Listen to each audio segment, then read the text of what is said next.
So, good evening. I'm Julia Wilson, Professor of Modern and Contemporary Art and also the Director of the Arts Research Center, which is a think tank for the arts here at Berkeley. And I want to thank, before I begin anything, Lauren Pearson, my Associate Director, who makes everything happen and is glorious and wonderful and keeps it all together. Tonight's dialogue is the 5th event in a year dedicated to investigating how arts research takes many forms, sometimes stretching the boundaries of conventional academic work. We have been especially interested in probing how artistic practices are both enacted and studied using explicitly political methodologies, even as those methodologies are not always acknowledged as political. So how research methods that might appear to be somewhat transparent, but that actively shape knowledge with every decision. Last night's brilliant Regents lecture was delivered by Emily Jasser, who is with us this evening in the audience. It was truly an extraordinary artist talk, role model for how to show how thought progresses, evolves, and takes form. She discussed an artwork in which she placed in public locations the phrase, translate Allah, an acknowledgement of the complex ideological valences that attend the decision to translate or to not translate words from one language into another. And this evening, we will also be thinking about that kind of translation, or refusal to translate, as well as the translation of archival materials into art, the translation or transformation of mediums across word and image, and the mistranslations and redefinitions that sometimes produce new terms and variously felicitous or infelicitous feelings. I should mention that Emily's talk was part of an unplanned but exciting convergence of activities this week on the Berkeley campus featuring thinkers and makers with Middle Eastern backgrounds. That includes this gathering, of course, as well as a lecture by the queer feminist scholar Sarah Ahmed this Friday at 4 in 112 Worcester, which is a talk co-sponsored by us, the Arts Research Center, the Center for the Study of Sexual Cultures, the Center for Race and Gender, and the College of Environmental Design. So hopefully people can go to that as well. And there's also a panel discussion with Emily, and I can't remember the exact time, on Thursday. 12 to 1:30. 12 to 1:30, right, on Thursday. So really an interesting welter of activity this week, and I'm thrilled that this event is part of it. So tonight's conversation, Translation as Research, marks and celebrates the publication of a landmark volume of primary documents, Modern Art in the Arab World, forthcoming in one short month from the Museum of Modern Art. This compendium of manifestos, reviews, exhibition statements, yes, there it is, transcripts, diary entries, letters, and other texts by Arab artists and intellectuals in the 20th century, many of which have never before appeared in English, is a feat of scholarly and creative labor on every measure. Its 3 co-editors, Anneka Lenssen, Sarah Rogers, and Naba Shabut, scrupulously researched, compiled, edited, grouped, and contextualized these writings, making crucial decisions about what to include and what to leave out, how to frame each document historically, how to structure the flow of the book, and importantly, how to translate its constitutive sentences, not only from Arabic, but also from French and Italian. As well as to emphasize the ongoing urgency of some of their emphatic declarations about abstraction, memory, commitment, the autonomy of art, racism, the weaponization of poetry, Arab unity and fragmentation, and nation building, just to list a few of the issues that are dealt with in this incredible volume, translating these debates into a time and space often very different from their original moments of production and specific regional circumstances. It truly, I believe this is going to be a field-changing publication for 20th century art history. And tonight I am honored to have these three very distinguished voices come together to talk about the challenges and rewards of translation in its most multivalent definition. So let me briefly introduce them. Ahmad Diab is Assistant Professor of Modern Arabic Literature in the Near Eastern Studies Department here at Berkeley, currently working on a book on literary and filmic representations of Arabs in Palestinian cultural production. Anneka Lenssen, one of the 3 co-editors of the MoMA volume and an invaluable colleague of mine in the History of Art Department, is Assistant Professor of Global Modern Art, who is finishing a gripping and masterful book entitled Beautiful Agitations, Modern Painting in Syria and the Arab East. Kathy Zarur is a curator, educator, and organizer with a focus on art and the growing museum industry in the Middle East. She was artistic director of Teaching Art of the Middle East and Islamic World, a 2-day conference and pedagogy workshop held at the Diab Museum and San Francisco State University. Please join me in welcoming our 3 speakers.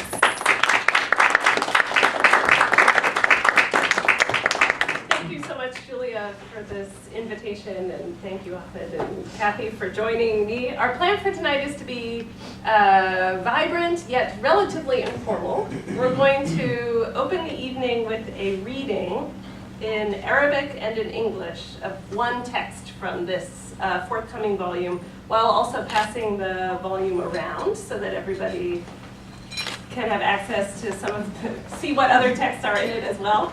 And that text is a text published in 1971 by an artist named Vladimir Tamari, a Palestinian artist who had just moved to Japan and sent in a proposal for a 3-dimensional drawing instrument to a publication printed in Beirut called Mawaqif, edited by a famous literary figure who goes by the pen name Adonis.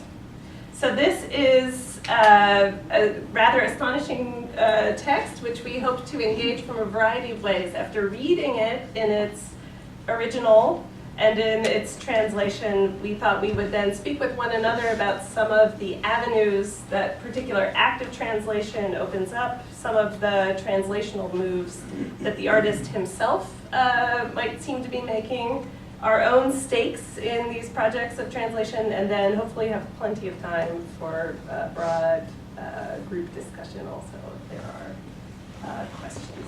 And let me quickly show you Vladimir Tamari, who passed away actually only last year, who's a towering sort of creative figure who also worked as an inventor, poet, artist, painter, designed modern Arabic typefaces based on historical materials, which he patented, and this one is called El Quds, which he patented in 1964.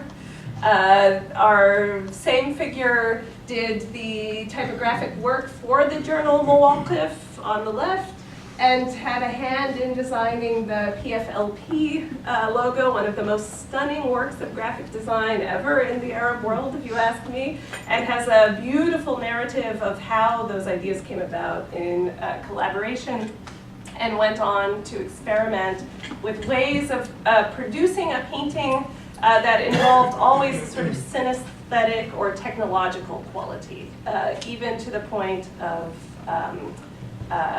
as we'll talk about later, sort of working with music as a prompt to produce these works.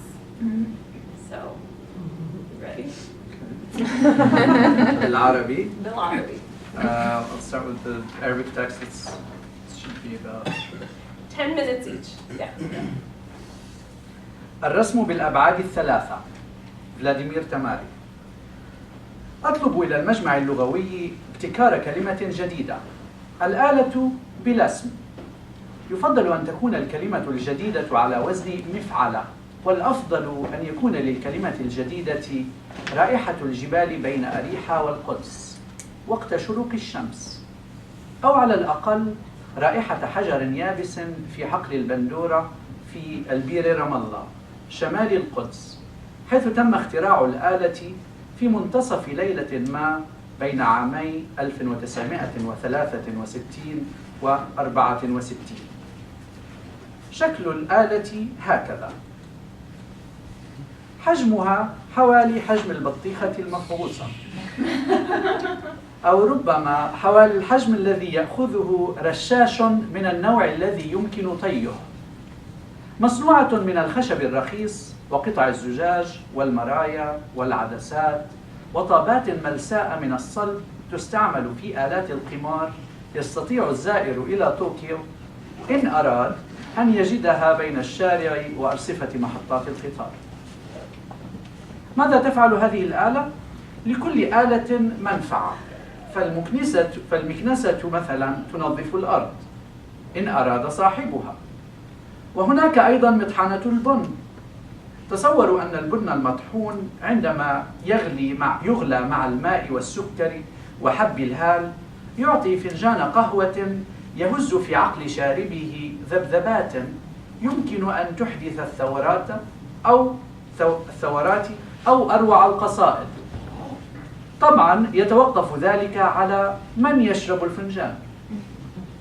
وهكذا تتجلى أهمية الآلات عامة ومطحنة البن خاصة في عصرنا هذا. ماذا تفعل الآلة التي رسمت أعلاه؟ اسمها المؤقت 3DD أو 3-dimensional drawing، الرسم بالأبعاد الثلاثة. لكن هذا قريب جدا للDDT، فلا حول ولا ولماذا يتم وصفها في مجلة أدبية حيث من الأرجح أنه لن يفهمها تقنيا غير أقلية من القراء؟ إن انقطعت الكهرباء الآن، هل يستطيع أدونيس إصلاح الفيوز؟ لا يهم. ماذا تفعل الآلة إذن؟ دون لف ودوران نعلنها دون خجل. الآلة ترسم في الفضاء. الفضاء ترسم؟ وما هي علاقة ذلك بالقضية الفلسطينية؟ العلاقة عضوية مثل حبة الفلافل والرغيف. هنا لابد من وصف دقيق لعملية الرسم. ينظر الفنان في العدسات فيرى قطعة من الورق ضمن إطار خشبي. الورقة بيضاء ومستعدة للانتحار في سبيل الفن، ويمسك الفنان بالممسكة ويضغط قليلا فتظهر على الورقة نقطة سوداء واحدة. النقطة هي البداية. يحرك صاحبنا الممسكة إلى الأمام فيرسم خطا على ذوقه. يميل بالممسكة إلى اليسار أو اليمين فيميل الخط إلى اليسار أو اليمين. إذن العملية مسألة رسم خطوط. بالضبط. يرسم الفنان بعض الخطوط ثم يترك العمل برهة ليقرأ فنجان القهوة ويشرب الجريدة. جورجينا رزق مثلي بون انتخبت ملكة جمال الكون. تهانينا. ثم يعود صاحبنا ليرسم. هذه المرة لا يحرك الممسكة إلى الأمام أو اليمين أو اليسار، بل إلى أعلى، كمن يرفع القلم عن الورقة. وهنا تحدث المعجزة التي إن أردنا يمكن أن ترجع كلا منا إلى بلده. الخط لا يختفي، بل يلحق حركة الممسكة إلى أعلى بعناد. ينمو إلى أعلى ويسخر من الفضاء الذي يحوم حول الورقة. هذه المرة يترك الفنان كل شيء ويركز على الرسم بقواه الجديدة. يحرك الممسكة في الهواء كالمجنون إلى أعلى، إلى أسفل، إلى اليمين، إلى اليسار، وتولد على الورقة خطوط تلعب في الفضاء مثل خط طيران الذبابة التي تحتضر، كرزمة من الأسلاك رميت معا ثم وضعت على ورقة بيضاء. للخطوط ميزة عجيبة، إنها تقف في الفضاء. هذا الخط يتجه إلينا وذلك يطير قريبا من الفنان، وذاك من ورائه يبدو بعيدا مثل الشارع المؤدي إلى المطار. يرفع الفنان عينيه عن العدسات ويفرك عينيه قليلا. الآلة على الطاولة عليها قلمان، والقلمان قد رسما رسمتين متشابهتين من الخطوط. الرسمة التي إلى اليسار تختلف بمقدار مليمترات أو أجزاء المليمترات عن الرسمة التي إلى اليمين. وهنا يكمن سر الرسم بالفضاء، إذ أن العدسات تجمع الرسمتين بحيث لا ترى العين اليمنى إلا الرسمة اليمنى، ولا ترى العين اليسرى إلا الرسمة اليسرى. لكن الفنان لا يفكر بكل ذلك الآن، بل ينظر حوله في الغرفة. في الشباك زهرة تبدو قريبة وصلبة تتربع في الفضاء دون أدب. خلف الزهرة بعيدا شجرة صنوبر، ثم خلف الشجرة شارع فيه ناس يبدون بعيدين جدا. بين الزهرة والشجرة والشارع هواء الصيف حار يسبح في نور الشمس. الأشياء في الغرفة نفسها صلبة حية، كل شيء يأخذ مكانه في الغرفة قريبا أو بعيدا عن الفنان.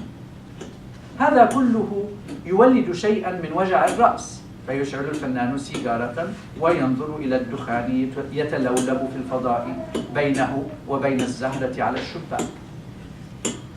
يمر زمن يفهم الفنان الآلة وتفهمه، زال الخوف من الفضاء، وتحولت الخطوط في الفضاء رسمة بعد رسمة إلى أشكال تسبح بثبات وحرية في مكعب من الفضاء.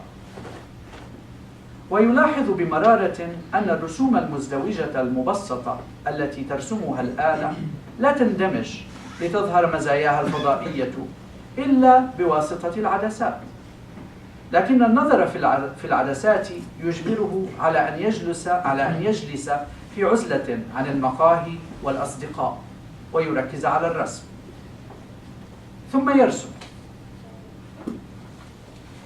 ولكن للأسف لن تندمج الرسمتان لتظهر رسمة واحدة بالأبعاد الثلاثة إلا بواسطة عدسات الاستريوسكوب. فكرة العدسات وازدواج الصور ليست جديدة علميا طبعا، لكن تطبيق الفكرة للرسم جديد، وهو يخصنا هنا. فنيا الآلة تأتي لتحقق حلما طالما راود فناني الماضي ويئسوا من تحقيقه.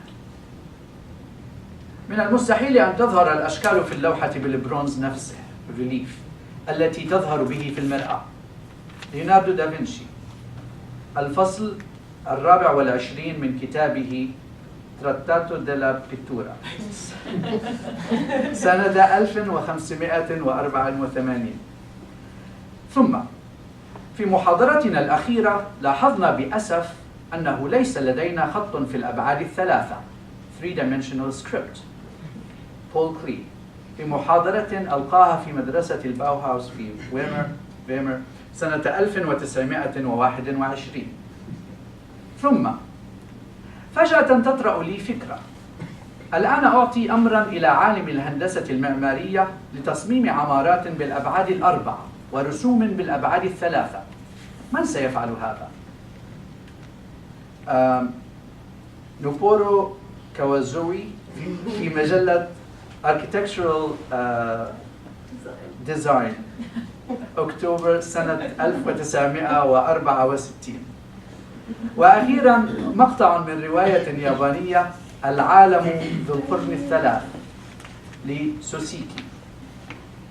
دفعت دفتر الرسم تحت أنفها قائلا: ها ادخلي في هذه الصورة. نظرت إليها برهة ثم قالت: ما أضيق هذا العالم غير المريح، كله عرض دون عمق. أتحب مكانا كهذا حيث لا تستطيع أن تتحرك إلا شمالا أو يمينا؟ لابد أنك سرطان. بواسطة الآلة الجديدة إذن يتحرر الخط من على الصفحة ويطير في الفضاء. لقد صارت اللوحة عالما جديدا لم نبدأ باكتشافه بعد. تطبيقات الآلة تقنيا كثيرة، ولن أبحث هنا إلا أهمها. عندما يستعملها الفنان ليوضح أشياء في داخله. إن الإحساس بالفراغ، بالمسافة بين الشيء والشيء، هو شيء مخيف يجب مواجهته وفهمه. عندما يقطع الحبل بين المولود وأمه، تبدأ رحلتنا في العالم، وفي كل لحظة نوجد في مكان محدد وتبعد عنا أو تقرب أشياء كثيرة. عندما يقول السياب مطر مطر وفي العراق جوع، نحس فعلا بالمطر يملأ الفراغ بيننا وبين الجياع. الفضاء الذي يفصلنا عنهم يملأه المطر، وفجأة لا نخاف من هذا الفضاء ونستطيع أن نتجاوزه.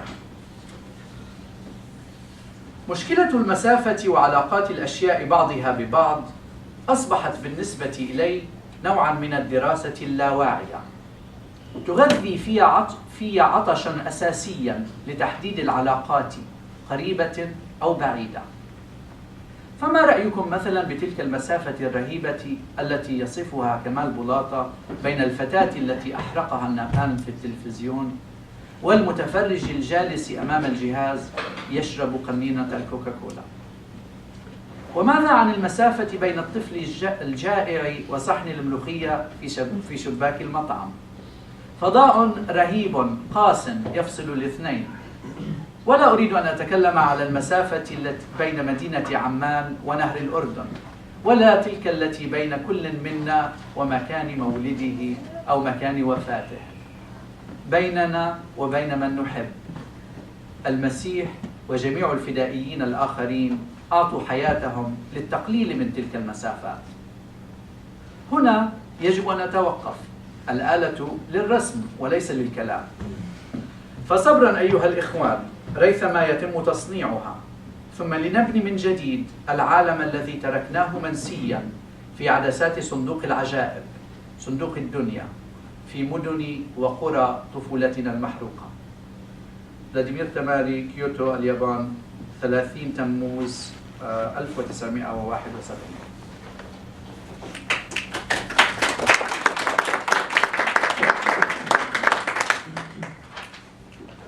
In English. Drawing in 3 dimensions, Vladimir Tamari. I demand that the Arabic Language Academy create a new word, as this instrument does not have a name. It should preferably be a word of the mif'ala pattern, and it would be best that this new word evoke the scent of the mountains between Jericho and Jerusalem at sunrise, or at least the scent of a dry stone in the tomato fields in El Bira, Ramallah, north of Jerusalem. It was there that the instrument was invented, in the middle of the night, sometime between 1963 and 1964. The device looks like this. Drawing pens handle the lenses. And it doesn't look like this, but we can still view. Yeah, it produces images to be viewed in a stereo. The instrument is about the size of a rotten watermelon, or perhaps the size of a folding machine gun. It is made of cheap wood, pieces of glass, mirrors, lenses, and smooth steel balls like those used in the gambling machines that any visitor to Tokyo can find, if he so wishes, between the street and the train platforms. What does this instrument do? Every tool has a use. The broom, for example, cleans the floor, if the owner so wishes. The coffee grinder also has its purpose. Imagine that the ground coffee, when boiled in water with sugar and cardamom, turns into a cup of coffee that jolts the mind of the person who drinks it with vibrations capable of giving rise to revolutions, or creating the most magnificent poetry. Of course, this all depends on who's drinking the coffee. This demonstrates the importance of tools in general, and of the coffee grinder in particular, especially in our day and age. What does the instrument I've drawn above do? It is known by its abbreviation, the 3DD, or three-dimensional drawing instrument. However, this is very close to DDT. May God help me. And why is it described in a literary journal, when it is likely that only a small minority of readers will be able to understand it in technical terms? If the electricity were to go out right now, would Adonis be able to repair the fuse? Returning to the point, what then does the instrument do? Without further ado, let us announce it unabashedly. The instrument draws in space. In space, you say? It draws in space? And what's the relationship between this instrument and the Palestinian question? The relationship is an organic one, just like that of falafel and bread. Here it is necessary to describe the drawing process in detail. The artist looks through the lenses and sees a sheet of paper placed in a wooden frame. The paper is pure white, and it is ready to sacrifice itself to the pen for the sake of art and whatnot. The artist takes hold of the handle and presses slightly, and a single black point appears on the paper. The point is the beginning. Our friend moves the handle forward, drawing a line as he sees fit. As he turns the handle to the left or right, the line moves to the left or right. So the process is a matter of drawing lines, precisely. The artist draws a few lines, then sets aside his work for a moment to read his cup of coffee and drink the newspaper. Georgina Rizek, Miss Lebanon, has been voted Miss Universe. Our congratulations. Then our friend goes back to drawing. This time he does not move the handle forward or to the left or right, but upward, as one would do when lifting the pen off the page. This is where the miracle occurs. One that, if we so wished, could return each of us to his country. The line does not disappear, but rather stubbornly follows the movement of the handle as it rises, growing upward and mocking the space that hovers all around the paper. This time the artist leaves everything else and focuses on drawing with his new powers. He moves the handle in the air like a madman, up and down, left and right. Lines appear on the page that play in space like the flight path of a dying housefly, like a jumble of wires placed on a white sheet of paper. These lines have a curious feature. They stand in space.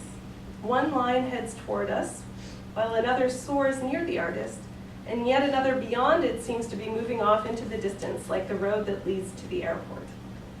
The artist lifts his gaze from the lenses and rubs his eyes for a moment. The instrument on the table has two pens, and these two pens have drawn two similar patterns of lines. The drawing on the left differs by only millimeters, or fractions of millimeters, from the drawing on the right. Herein lies the secret of drawing in space, as the lenses combine the two drawings so that the right eye sees only the drawing on the right, and the left eye sees only the drawing on the left. Yet the artist isn't thinking about all of this right now. Instead, he's looking at the room around him. There's a flower on the windowsill that appears to be close and solid as it sits irreverently in space. Behind the flower, there's a pine tree in the distance, and behind the tree, there's a road with people on it, people who seem very far away. Between the flower, the tree, and the road, the hot summer air swims in the sunlight. The objects in the room itself are solid and vivid, and every object has its place in the room, some closer to the artist, some farther away. This gives the artist something of a headache, so he lights a cigarette and gazes at the smoke as it swirls through the space between him and the flower on the windowsill. After some time, the artist understands the tool, and the tool understands him. His fear of space disappears, and the lines in space are transformed, one drawing after another, into forms that swim steadily and freely in the cubicle space. The artist notices over and over again that it is only through the lenses that the flat, duplicate drawings produced by the instrument merge to reveal their spatial characteristics. Yet looking through the lenses forces the artist to sit in seclusion and focus on drawing, away from the cafes and his friends. He then draws the following. Unfortunately, however, the two drawings will only merge to form a single three-dimensional drawing in the lenses of the stereoscope. The idea behind the lenses and the dual images is not new in scientific terms, of course, but the application to drawing of this idea is new, and this is what concerns us here. In terms of art, this instrument represents the realization of a dream that had long seduced artists of the past, despaired of ever making it a reality. It is impossible for forms to appear on the canvas in relief in the same way that they appear in the mirror. Leonardo da Vinci, from chapter 24 of his treatise on painting, 1584. In our last lecture, we noted with regret that we do not have a three-dimensional script. Paul Klee, from the lecture he gave at the Bauhaus in Weimar, 1921. Suddenly, an idea came to me. I now order the world of architectural engineering to design buildings in 4 dimensions and drawings in 3 dimensions. Who will do this? Noboru Kawazo in the journal Architectural Design, October 1964. And finally, an excerpt from a Japanese novel titled The Three-Cornered World, written by Natsubi Susaki. I thrust the sketchbook under her nose, saying, "Here you go, come inside this image." She looked at it for a moment and then said, "What a cramped, uncomfortable world. It's all breadth and no depth. Do you like this sort of place where you can only move to the left or to the right? You must be a crab." Thus, with this new instrument, the line has been liberated from the page and soars through space. The drawing has become a new world that we have not even begun to discover yet. There are many technical applications of this tool, yet here I can explore only the most important of these.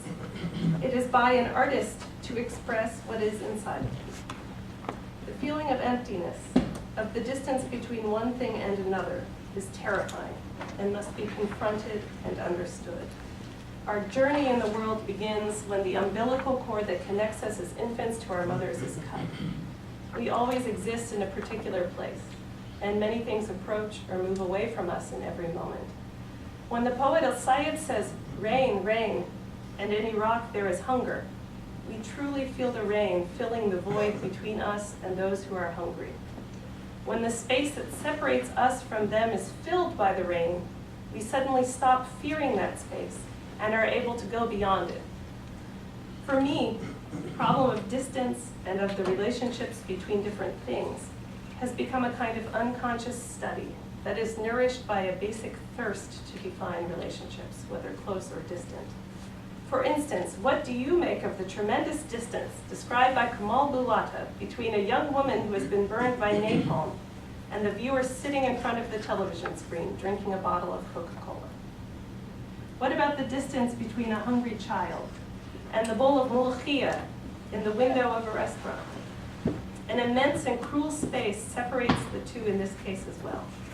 I do not wish to speak of the distance between the city of Amman and the Jordan River, or of the distance between each of us and the place of his or her birth, or the place of his or her death, or of the distance between us and those we love. Indeed, Christ and all the other Fedayim gave their lives to bridge these distances. I must stop here. The instrument is for drawing and not for speech. Be patient, my brothers, until it has been produced. And let us build anew the world we left behind forgotten. Let us rebuild it in the lenses of this box of wonders, the magic lantern box, in the cities and villages of our childhood that were burned down.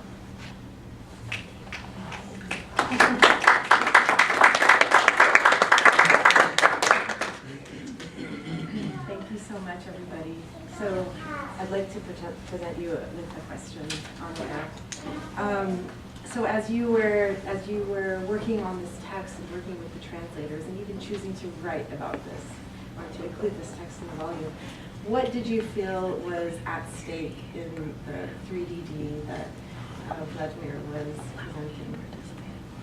So this text came to the attention of me and my editors via the writings of Kamal Bulata, who is cited in the text itself, a great critic and artist who's done the most to probably write a history of Palestinian art.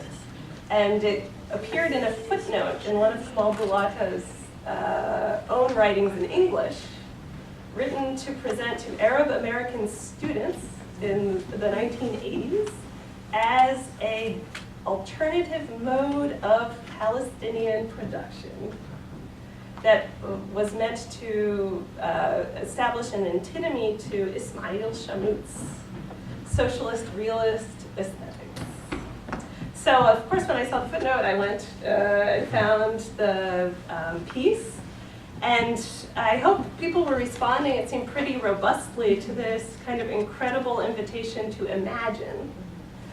And what's so interesting about the device is, and the presentation of it, at least for me and my co-editors, and we'll talk about it more, is that Vladimir Tamari was an inventor. Right? So the instinct to embrace a machine that will translate one's memories or desire wanting to do something is repeated in the text, into three-dimensional form seems like this incredible metaphor, of course, right? That this is his, and this is written in 1971, and it's encoded with references to Vietnam. It even made me think of sort of war is over if you want it. It has, it has all of these ideas of desire. And then it has, at the same time, a real commitment to building a thing that's going to actually draw. And so for me, what's at stake for Tamari seems to actually be testing how to put desire into some kind of material form. And it, at every level. So he has a messianic reference, right? We have Christ who's going to bridge the gaps that we have between languages and places. And it seems like this is a an object which he goes on to build and to circulate through journals that is going to just test that premise of how to convert commitment into it. And the context of the piece is that it is written after Vladimir Tamari is in Beirut, working with the Palestinian film unit to actually, again, sort of capture footage and reassemble it in ways that are supposed to be mobilized, and is forced out with Black September and goes to Japan. And is so clearly also has just experienced another distance and is working with a device as an alternative. So a lot of the other texts in the book are really talking about aesthetic experiences, but this is a thing that is meant to rally persons. I don't know, what did you think of Eric? I mean, and there's one reference to إذا أردنا إذا أراد صاحبها, and in the English it's rendered as desire. If one desires, one desires. In the Arabic it's actually if you will. So there's the emphasis on taking to action or willing things into being, and that to me is somewhat of what he is sort of he means in the Arabic, and it takes it in the direction of action, in the direction of you're creating a new device in the world, but it's also supposed to, I mean, there's everything at stake for the Palestinian artist when it comes to space, right? You're separated from your place of birth, and that separation continues to be, your access to that place continues to be denied, and so it's the question of access to space and the question of space is crucial, and this is a device that's supposed to rise above the denied access. But at the same time, rethinking the capacities of will, right? Yeah. It's not no longer just bravery, or it's been converted into creativity somehow, or that tension has been present and now displaced. Yeah. Maybe a dawning of political power. Or a commitment to rethinking it. Yeah. Yeah, it could be a crushed watermelon, or it could be a folding machine gun.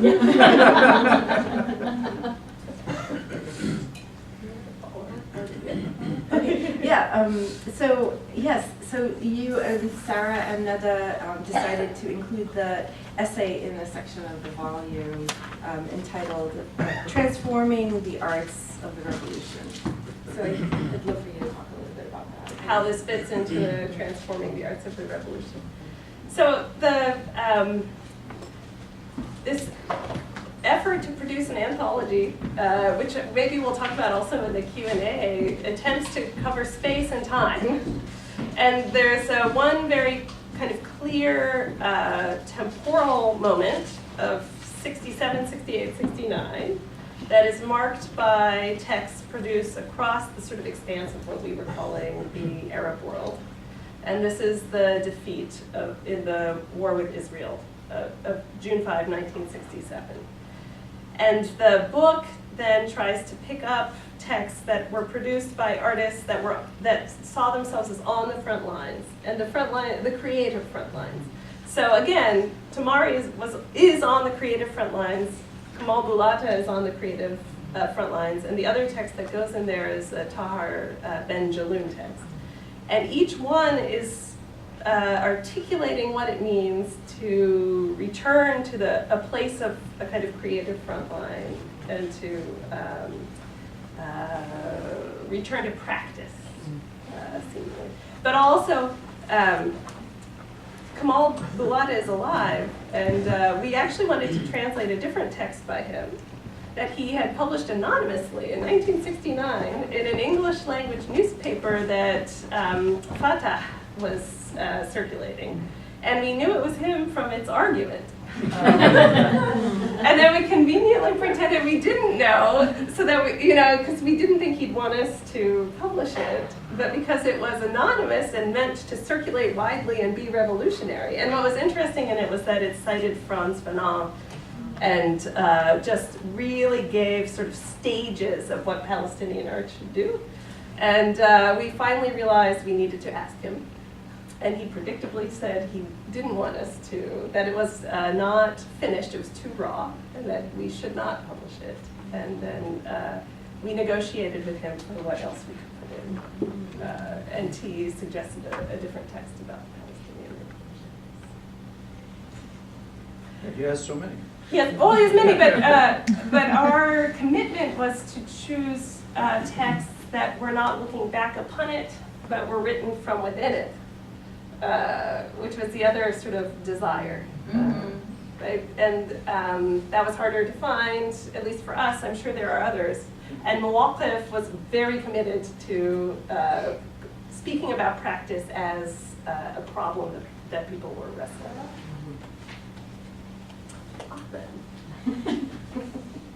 This text, partly as I was answering Kathy's question, really seems like it is about a variety of translations also, right? Tamari is thinking about the kind of visual translation of thought into space via the strange disjunction of sight and visual capacities. And we also understand from the context that it is still a text of commitment. It's seeking a kind of liberation. So I wanted to ask you how you think of translation of texts in a register of political commitment. For example, must one mark the presence of a device? Like, do we have to make sure it's not a seamless translation? What is the sort of approach to a text like this, which is supposed to be doing work and marking its own apparatuses? And you yourself are embarking on a project of translating text from the lab. Yeah, it's a dilemma that's not settled. There's the two tendencies of domesticating a text into the target language, or retain some of its foreignness. And what it rests on is the target audience and the objective of that project of translation. And more to your German Justice point yesterday with Translate Allah, and it was one of the members of the audience took issue with the fact that Allah should be translated to God, and both approaches are their validity to both points. Do you translate Allah as God? Do you translate it as Allah? If Allah is retained, or if the foreignness is retained for the larger goal of creating an other, for lack of a more updated alternative. if the object of retaining foreignness is to consolidate the foreignness of that community, then that's that. If the object of translation is to create intimacy with an otherwise inaccessible or foreign text, then that's another objective. Here with this volume, there's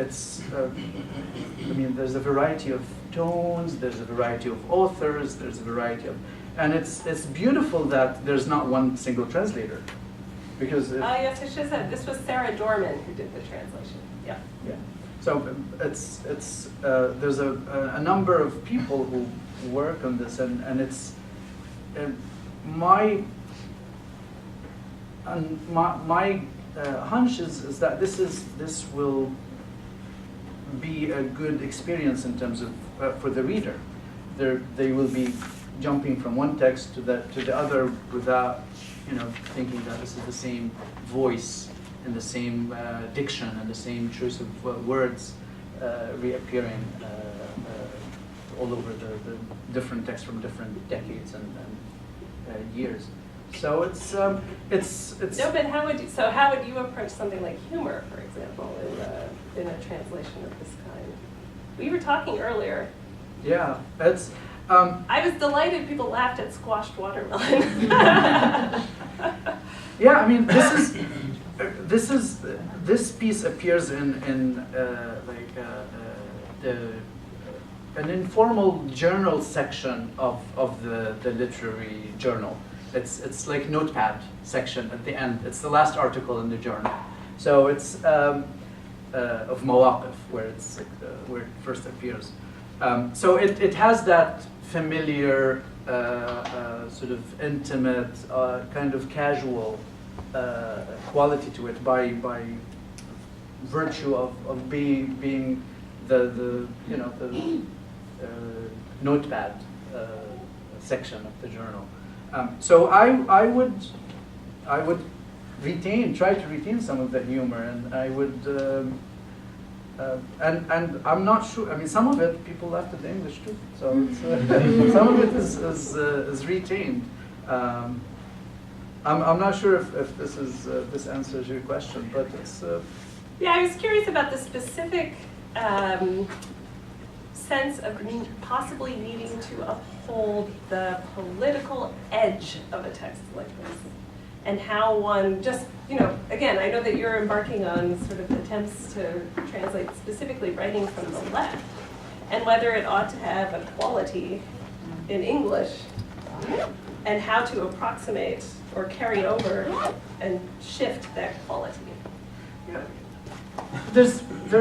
There are certain things that you can do, but if someone is a communist and you're translating a text by a communist, and the word communist appears in the text in English, and then it's circulated in the US, there's very little that you can. It's accumulative how you change, perception of an entire society of a word, right?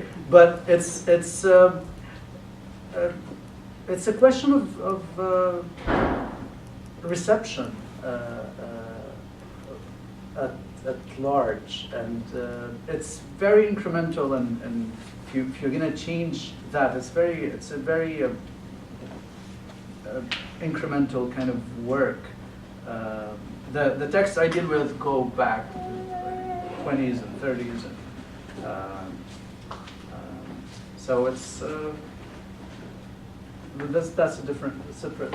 Well, we were talking, for example, that in our volume, it seemed that every time the vocabulary took a turn to the left, for example, talking about artist collectives, the MoMA copy editor flagged it as incoherent or requiring, or as sort of infelicitous. So we had sort of artist collectives that were coming together in the 1970s, and they suggested instead art groups. I don't know, they could not, the texture of the specific vocabulary choices became our own point of resistance in these efforts to translate, so that I was constantly writing and saying it's a socialist antinomy. We have, don't you know, Mama? why aren't you able to?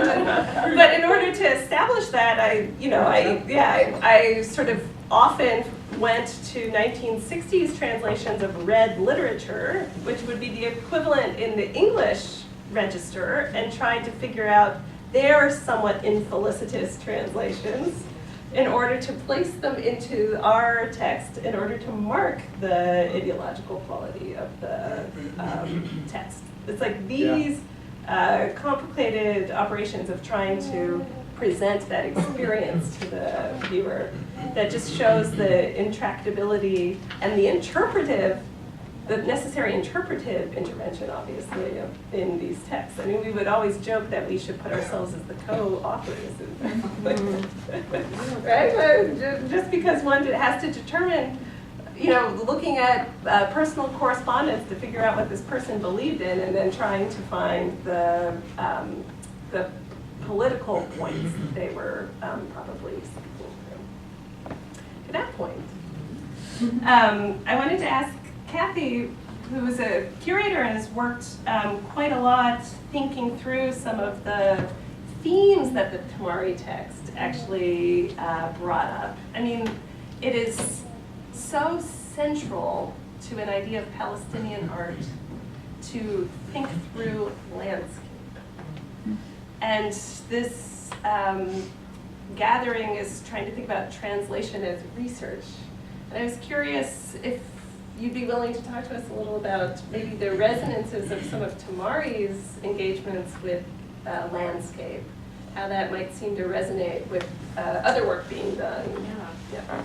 Well, I guess I'll start by just pointing out, he talks a lot about space in very interesting ways. Do you want it? Okay. This one? Yeah. Okay. In a couple of places, he talks about how the person operating the machine is afraid of the space, and that one will overcome that fear, or that space between things needs to be filled in order to create empathy. For example, the child between the bowl of luchia, which is a delicious dish. And so it's space is this very heavy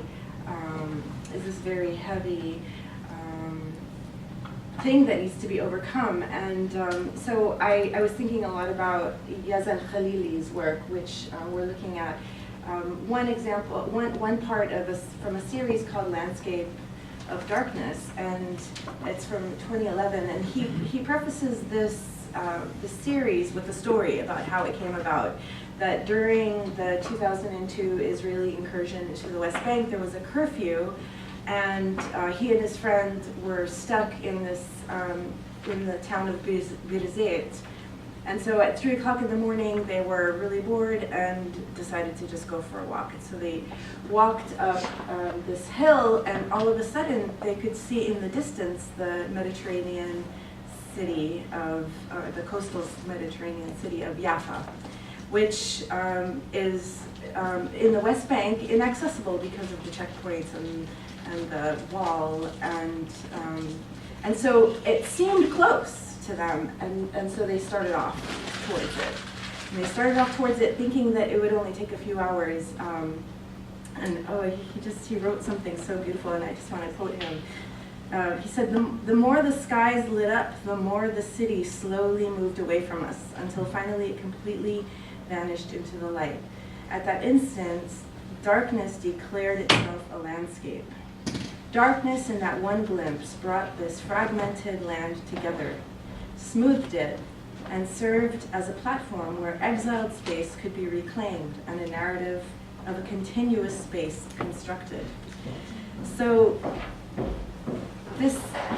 so I think about darkness and the space that Vladimir Tamari references in his text, as I think that there's something connected, and I haven't all the way figured it out, but I'll just show you, and I'll also say that he photographed, these are images of a part of the West Bank called Area C, which is under Israeli control and very limited in access to Palestinians. It is where settlements are, and it is where bypass roads that are only accessible to Israelis or people who have a special license plate can go. But some Palestinians do live there, and so it's it's a restricted area. And I find especially in images like this one, it's a little bit hard to see because it's dark, I guess. But it has this feeling of you get the sense like it's this natural place to go and enjoy.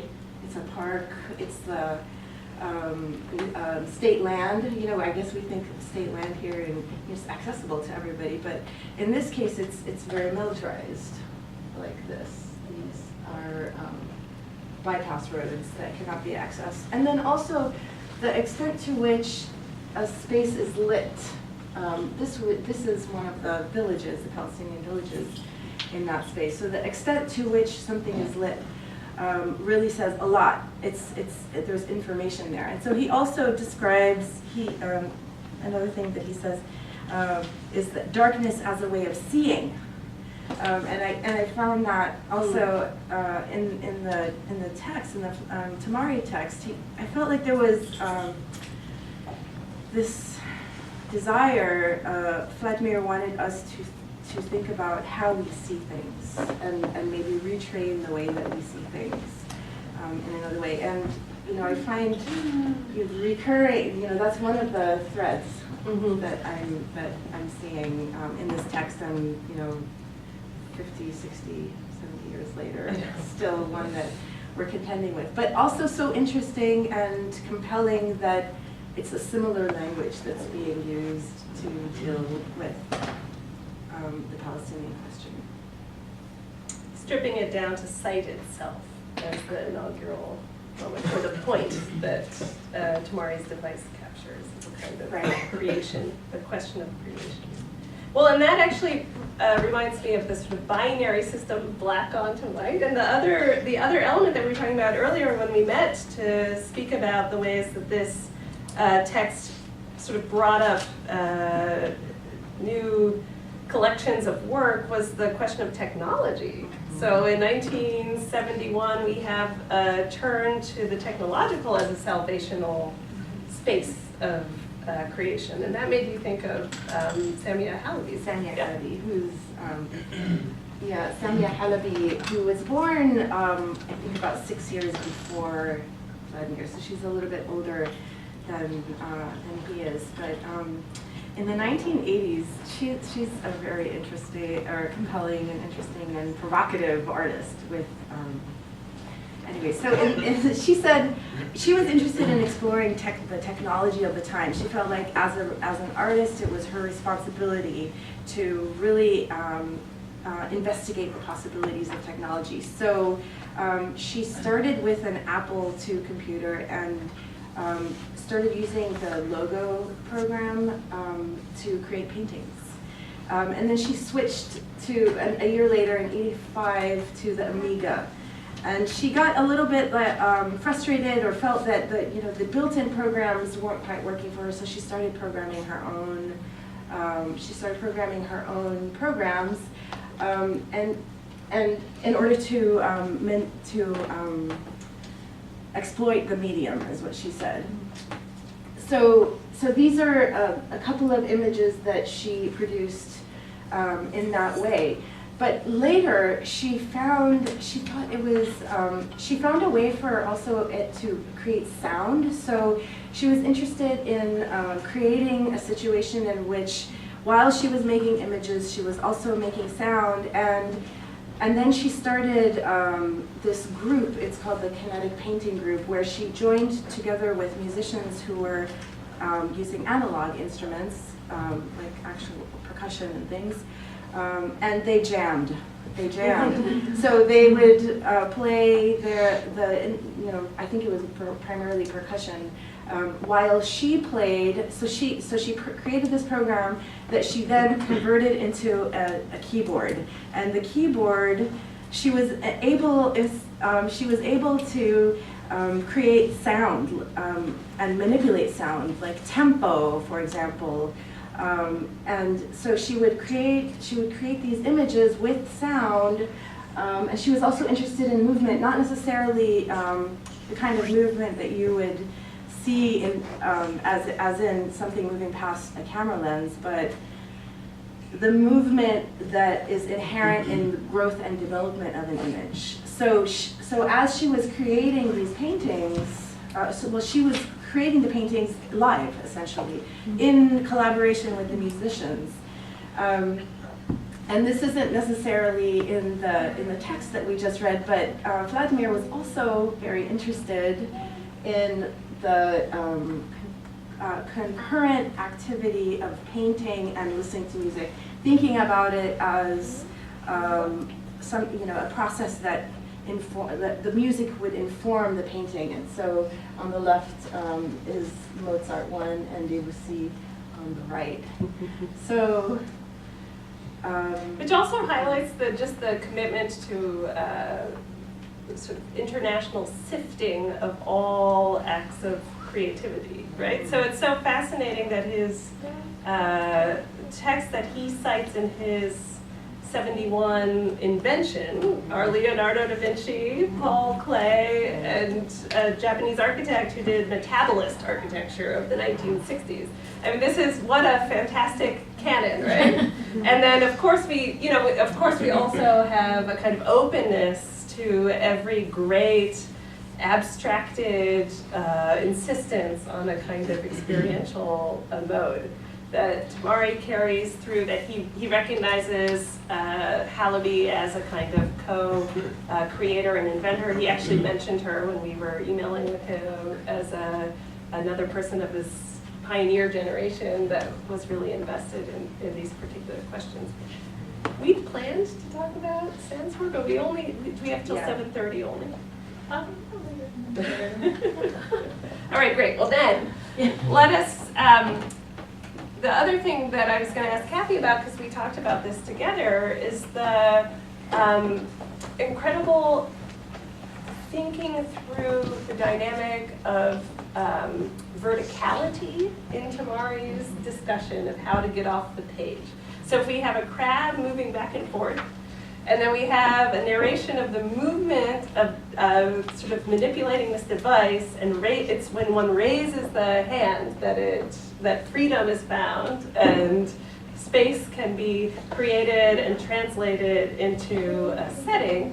And we were talking about how this also then gets unfolded into some other pieces, again, by contemporary practitioners. So for you, I don't know this piece very well. You don't know it? No, I mean, I know it, but not well enough to say anything smart. Yeah. Well, okay, so I can maybe share the table with you if you would like. Okay, so Larissa Censor is a contemporary artist. She creates films, and we have a few stills from a film called, a 9-minute film called Nation Estate, in which she's essentially, in a sort of sci-fi dystopic way, found the solution to the Palestinian question, which, so these are some stills, essentially. So here she's waiting at the elevator of what's a high-rise. So the state of Palestine has become a high-rise, and so I don't know if you can read it, but it goes 3 floors below the ground floor, so the Dead Sea, and then, I can't even read it myself, energy and sanitation, souk, main lobby, and then there are some, so aid and development, NGOs, government, so these are issues that are very relevant to the everyday lived life in Palestine. But later you get to all of the cities and towns in Palestine, and they're listed here, so they go up to, how many is it, like 27 stories of Palestinian statehood. And How does it solve the problem? how does it solve? Well, it's not. It's actually deeply critical of any solution. And so, for example, here she's in the elevator, and the door opens up to Jerusalem, and there's the Dome of the Rock, well lit by fluorescent lighting. And in we included the clip below because, so at that point she gets to her home and she reaches in the cupboard to find mulkhiyya. So the same dish that was mentioned in the Tamari, and I don't know if she read this and said, I'm not, but how beautiful that it exists there. And at some point she's in her apartment, she has a view of the actual Dome of the Rock, and she's able to manipulate the view somehow, it seems. So she's pushing a button that's creating the sun, sort of a sunset sky, and then here's where the verticality aspect enters in. So this is the last still from the film. The camera pans out.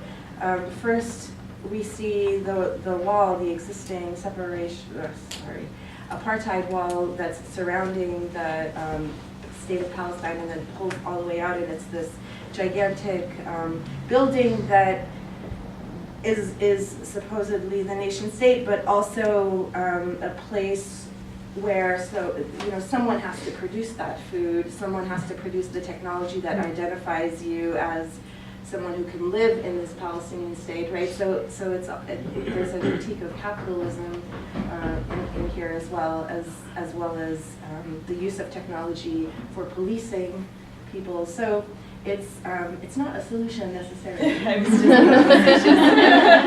was looking for the investment in the kind of vertical building. Right. And those dynamics of proximity and the use of an insistence on proximity in Tamari to critique the problems of distance of Coca-Cola and Molokhia does seem to be rendered in this latest technological language in a really moving way. To my mind, I mean, this is just the critique of Oslo and the solution that was Oslo. I mean, this is the stratification of the problems rather than the solution for the problems, and that's it's a feature of investment in manipulating spaces is a feature of Zarur's work. She's her latest work is also dystopian in nature. It carries on some of the same themes, where Palestinians disappear and they bury their evidence of their once existence in the hopes of future revival. But it's a lot of the video is just agoraphobic, empty spaces. Whereas here it's the neoliberal Oslo solution with smart living. I mean, Rawabi, this is Rawabi basically, in a way. So maybe I'll make one more point and ask one more question, and then we open up to questions. So we're now talking about presence and disappearance, and we were talking earlier, Ahmed at one point asked me, he said, what is a primary document? Because when we started talking about this, I was, okay, what about this? What about that text? What about this text? And these are my pet texts for my literature work. And some of these people, Adonis, I mean, he's now an artist. Yes, he's become an artist, yes. So, and Jabra, similarly, also a novelist who also started as an artist as well, and a poet, and a translator, and academic. So there, I started asking, why aren't these people, are they there? Are they in the book? And then that My answer was those are secondary texts. Yeah, and this is what got me to discover the concept of a primary document in art history and what fits and what doesn't. But it's absolutely relevant to the political practice of this translation project, which was sponsored by MoMA, was to place these texts into a space that requires consideration for the writing of a history of art in the 20th century, where Tamari is filtering his beautiful idea of creation through triangulated points from Leonardo da Vinci to Japan. So you can't excise the region as if it's not part of this narrative.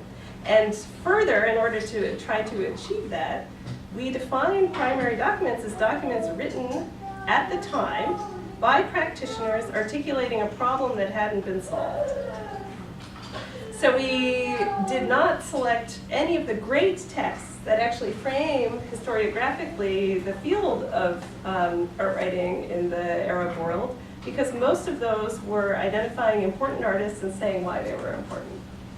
So our selection process, which is deeply tendentious, and I hope people review the book and say so, was to leave out those kinds of distanced assessments and make every effort to place the reader directly in the problem as it's being articulated and raised as something for practitioners or critics to worry about.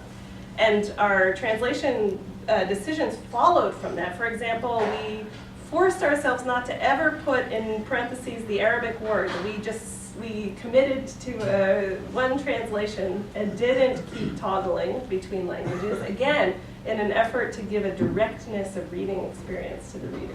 So it's a revivification project meant to be sort of realized for English language readers, bringing them as close as possible to stakes that nobody knew, what was next going to happen. To the point where even when we write our contextualizing notes, We never said, this person went on to be important because of such and such. We always just said they were members of, they got together for this, and this text came out of it. And we tried to really even avoid suggesting where we knew the documents were going to go. So if that is of interest, in terms of a kind of project for what I and my co-editors were very aware was a canon forming project, where we at the same time tried to refuse kind of existing claims of, oh, Jabra is important, we know he's important, but he's not in the book, because he only seemed to write from a position of sort of afterness rather than as a result. Well, he's important for Iraq, not as an artist alone, but as an art critic. As an art and critic, yeah. and conveyor of ideas to artists in Baghdad in the 50s and 60s, because he was translating from English, and he's influential in the work of Jawad Salim, and absolutely, he's yeah. chronicler of sorts. Well, the only clip we have is of Jawad Salim from that era. Yes. That's a primary document. That is a yeah. You figured it out, you got it. But it's video. No, but the point is Jabra primary and documents English, are not obvious. We actually, we accepted the MoMA version of primary document and then tried to slightly reconfigure it for a project of keeping alive questions. And this is not, I don't think it's a relationship to primary documents that was held at the time. And as you pointed out, I mean, all of these journals had documents sections. It's not like they weren't thinking about stacked modes of writing and reflection, but we didn't take that one. We put one that we felt would be legible to readers that might pick up the series, with all of the pluses and all of the drawbacks that entails, which will be, shaking out over the next few years. So speaking of Jabra, this is the final question, and then hopefully we can open it up. So Ibrahim Jabra worked for the Ba'ath regime in Iraq and managed to use all of those resources to generate an incredible body of work interpreting Iraqi modernism and Arab modernism for multiple constituencies, writing in English and in Arabic. And I just said a little bit about MoMA and the oddity of sort of having them as a patron. And then we were actually, Ahmad and I were talking about how many of the texts that were selected for this book were published in journals that had a similarly conflicted provenance, including journals like Hiwar, which it turns out was funded by the Committee for Cultural Freedom in the 1960s. In the 60s. Yeah. Which prompted a sort of reflection on what that enables or suppresses. And I think that you were going to say a little bit about sort of your emerging work on Sayegh, Tawfiq Sayegh. I mean, yeah, this is a translation as research, and as a result of this event, I've done some research. And there is a local Berkeley connection to the founder of this journal, Hiwar, Tawfiq Sayegh. Is a Palestinian poet who published that journal in Beirut, but after learning that it was funded by the CIA, stopped circulation immediately and left Beirut, and he ended up on a lecture circuit in the US and ended up ultimately teaching here at Complet and Near Eastern. And he incidentally passed away here in the elevator in his apartment building going up. But when you do research, this is the two facts that are mentioned about this brilliant poet who is a modernist, who's has not really received due attention, or his poetry has not, is these two facts: that he founded this brilliant journal that was funded by the CIA, and that he passed away in the elevator. And these are the two facts that people get about him. And he's a brilliant poet. But we got to this to this discussion through who sponsors these projects, and how canons are formed and how universalism is constituted. And it got us to thinking about the older iterations of such investment and effort.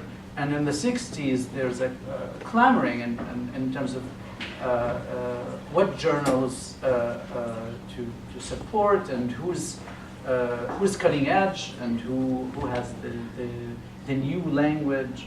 And of course, 67 did a lot of damage, but a lot of also self-inspection so there was a turnaround after 67 in terms of culture, work on culture. It's just something to keep in mind that this is the funding is crucial and. Yeah, Kiwar had a liberal outlook. In a way, it was the forum for writing about abstract painting when they had their cultural pages. But equally, the Syrian texts from the 60s that are published in the book were published by the first private art gallery in Damascus, which therefore is trying to cultivate a patron base. But they stayed afloat by printing cheap translations of communist short stories that the Syrian government contracted with them to print. So we can end perhaps there, right? with this like great ideological split and the ways that those pathways and investments in translation in the 60s really gave a kind of form and texture, visible and completely invisible, to both what we selected and how the artistic field of discourse was even sort of established and made recognizable. So, thank you, and we can take questions, right? It's 7:30. Are there any?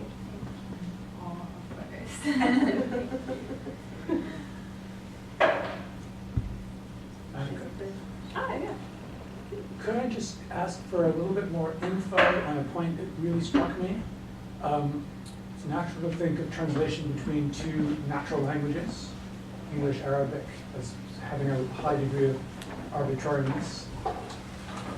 The works of art you showed are also always already in translation or translated, as your very fine opening gambit suggested. The right and the left images are translations of one another, and then they converge or don't converge in stereopsis that might or might not be accessible to me or to you or to any viewer. I can't actually see anything. So, motivates me to ask, just at a practical level, when you were thinking about how to represent linguistic translations of visual translations, and the possibility that different languages have different ways of describing visual phenomena, which your text definitely highlighted. But at a very practical level, what illustrations do you or did you decide to provide for the different texts or different linguistic situations of the writers in question? And was it ever a possibility that you might ask for the work of art to be translated into a different visual language to in some way dramatically highlight the arbitrariness of the linguistic interactions? Okay, great question, thank you. The practical answer is that we selected artworks that we could demonstrate were the ones mentioned in texts. Primary documents. Yeah, exactly, that's right. Primary documents with the complete understanding that readers wouldn't be familiar with any of the work. So we really tried to introduce new pieces that weren't already circulating in the existing collections of our work. We sent some photographers to take pictures in private collections, and just, yes, we took all of the resources that we could take from MoMA under this rubric of primary documents and tried to just capture as much as we possibly could. The question of other ways to maybe illustrate or other ways to mark how the visual is another kind of translation, both visual and textual, also a translation of pure cognition or something like that. Those registers of perception were of great interest to a lot of the authors that we are translating. As your text suggested. Yes, exactly. And that is not a standalone text. This investment in sort of thingliness or ontologies and then their sensory qualities recurs. In fact, the opening text that we used by Boutros al-Bustani, which is, we actually had a debate about, there's the opening idea is that there are ashbah, which is like ghosts or resemblances or semblances of things. And we ultimately went with semblances, but there was a robust debate, and we probably I don't know how you, in the end, came down on how you might translate it. But the opening question is, how did you come down on it? No, it's shabah, it's in Arabic, it's shabah. Shabah is ghost. But when you translate a semblance or resemblance, it goes to shabah. Yeah. Which is with a ha. Yeah, like so like there is like. some affinity to it, but it's it works, which is the best you can hope for a lot of times in translation. it's a lot of these debates happen in the praxis and Yeah. So the possibility that our presumed modes of visual knowledge are not getting conveyed because we are speaking in English is very real and present in this book, from the first text till the final text. And all we could really do was to, at every point, our translators often complained, like, these texts are weird. The vocabulary is strange. Trying to write about the visual in literary Arabic doesn't feel right to anybody. And that was a real debate about what to do. And ultimately, again, for basically a political reason, we tried to make the text read relatively sensically and with eloquence, because we feared if we didn't do that, it would just uphold the stereotype of sort of a nonsensical Arab subject. So even though the texts often are Procrustean and fascinating for the way that they're trying to forge a language, we really didn't preserve that in the book. We really tried to make it smoother, and that's again, I'll defend that politically. I mean, the Tamari article, it starts with an appeal for a neologism, Exactly. to create a new word. That's right. And, From but the that, official body. Yeah, that will right. coin and the that word, investment in caring for to have an Arabic word for the device rather than Right. come up with an English or a French or an anglicized word. This investment is also indicative of the kind of focus of the people working at the time, writing to the Arabic Academy. That's right, to coin their word. To yeah. coin a new word. Yeah. It's, the fact that he cares is also important here. It's not to be dismissed. No, that's a good point. Thank you so much. This was fascinating. It's not the wine speaking. His comment on Sayyad was really.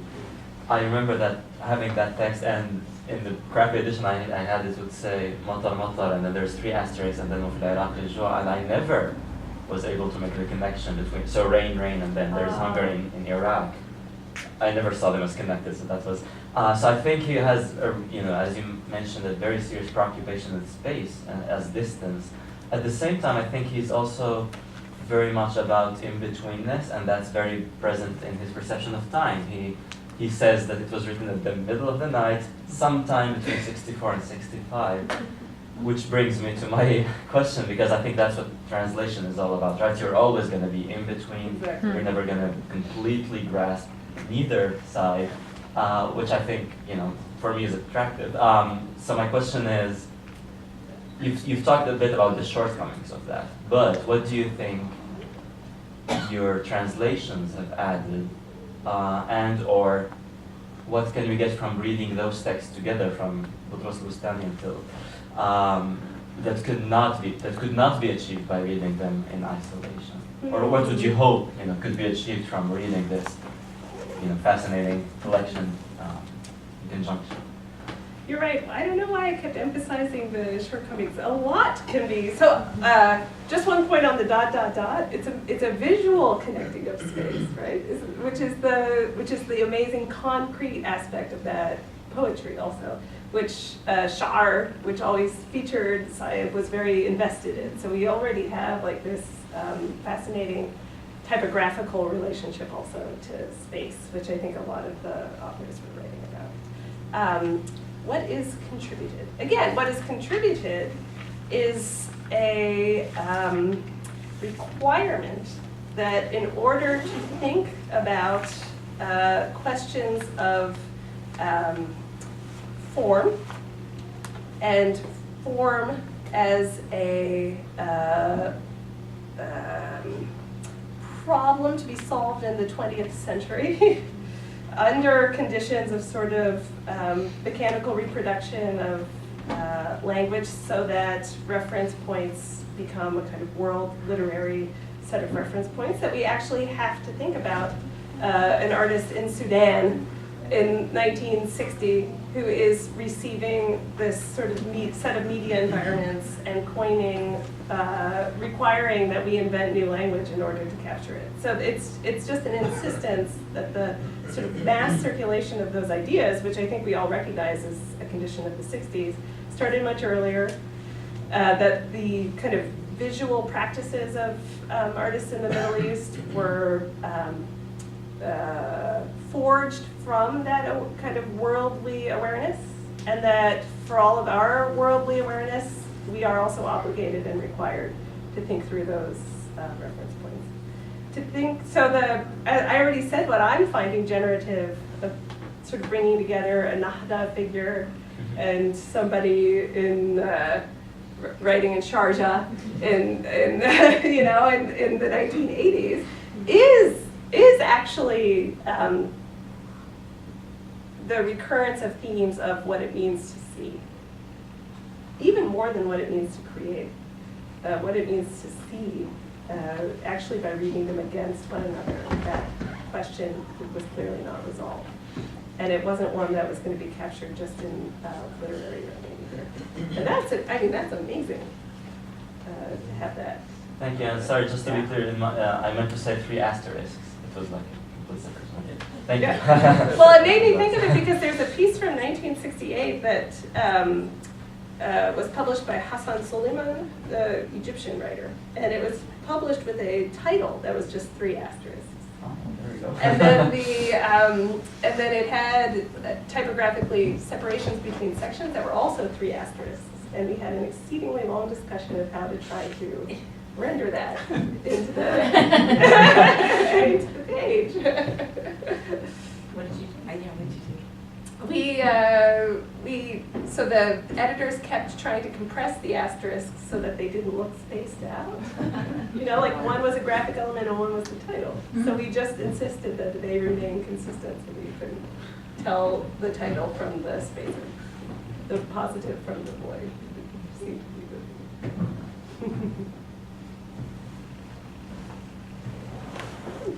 So what was your working definition of modern art, with the emphasis on the modern terminology? You asked me that also, yes.